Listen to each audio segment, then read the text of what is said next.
Hello everyone. Welcome to Interesting Biology Topics for High Schoolers, the show where we explore cutting-edge topics in biology and talk to experts in the field. Today's topic is cell therapy, a field that has the potential to revolutionize medicine as we know it. Joining me today is scientist Alan, who has extensive experience in the field of cell therapy. Welcome to the program, Alan. Thank you for having me on the program, Carrie. I'm excited to be here and share my knowledge about cell therapy with your audience. Cell therapy is a rapidly growing field that holds great promise for the treatment of a wide range of diseases and conditions. Over the past few decades, researchers have made significant progress in developing new cell therapies and improving existing ones. However, there are still many challenges and obstacles that need to be overcome before cell therapies can become widely available to patients. I look forward to discussing these topics and answering any questions you and your audience may have. So, let's start with the basics. Alan, can you explain to our audience what exactly is cell therapy? Sure, Carrie. Cell therapy involves using living cells to treat or cure diseases and conditions. The idea is to replace or repair damaged or diseased cells in the body with healthy ones, or to introduce new cells that can help fight a disease. The cells used in cell therapy can come from a variety of sources, including the patient's own body, donors, or even from cell lines that have been grown in the laboratory. Does that make sense? Yes, that's a great explanation. Can you give us some examples of diseases or conditions that can be treated with cell therapy? Absolutely. Cell therapy has shown promise in treating a wide range of conditions, including cancer, heart disease, autoimmune diseases, and genetic disorders. For example, in cancer treatment, cell therapies such as CAR T-cell therapy have been successful in treating certain types of blood cancers. In heart disease, researchers are working on developing cell therapies to repair damaged heart tissue and improve heart function. In autoimmune diseases, cell therapies can be used to help regulate the immune system and reduce inflammation. And in genetic disorders, cell therapies can potentially replace or repair defective genes or cells. That's fascinating, Alan. I'm curious about how the cells in cell therapy actually find and fix or replace the defective cells or genes. Could you explain how this process works? Great question, Carrie. In cell therapy, the specific mechanism can vary depending on the treatment and the condition being targeted. Let me give you a general overview. When it comes to finding defective cells or genes, cell therapies often involve using cells that have been genetically engineered or modified to have specific properties. For example, in some cases, cells are modified to express receptors or markers that allow them to specifically recognize and target the diseased cells. These modified cells are then infused into the patient's body. Once these therapeutic cells reach the target area, they can act in different ways. In some cases, the cells may directly replace the damaged or defective cells by differentiating into the specific cell type that is needed. For instance, in certain forms of cell therapy, stem cells can differentiate into various cell types like neurons, muscle cells, or blood cells to replace the ones that are missing or malfunctioning. In other cases, the therapeutic cells can release signaling molecules or factors that help stimulate the body's own repair mechanisms. These molecules can promote tissue regeneration, reduce inflammation, or enhance the immune response against abnormal cells. It's important to note that the exact details of how cells find and repair or replace defective cells or genes can be complex and specific to each therapy. Researchers and scientists are continually studying and refining these techniques to improve the effectiveness of cell therapies. Thank you for explaining. It's fascinating how the cells can be engineered to specifically target and repair the damaged areas.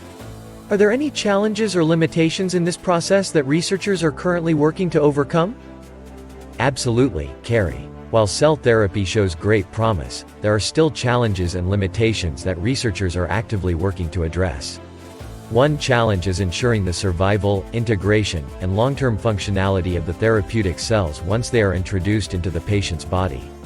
Another challenge is the potential for immune rejection, where the patient's immune system may recognize the infused cells as foreign and attack them.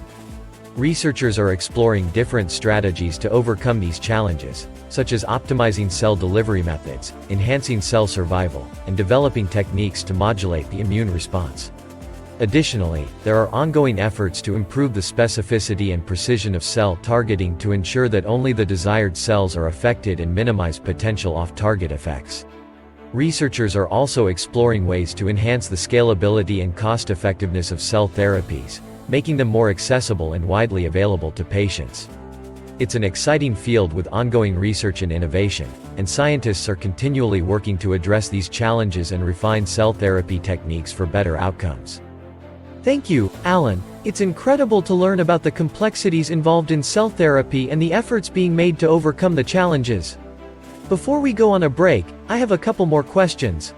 Firstly, I'm curious about the cost of cell therapy. Can you give us an idea of how expensive these treatments are? That's a great question, Carrie.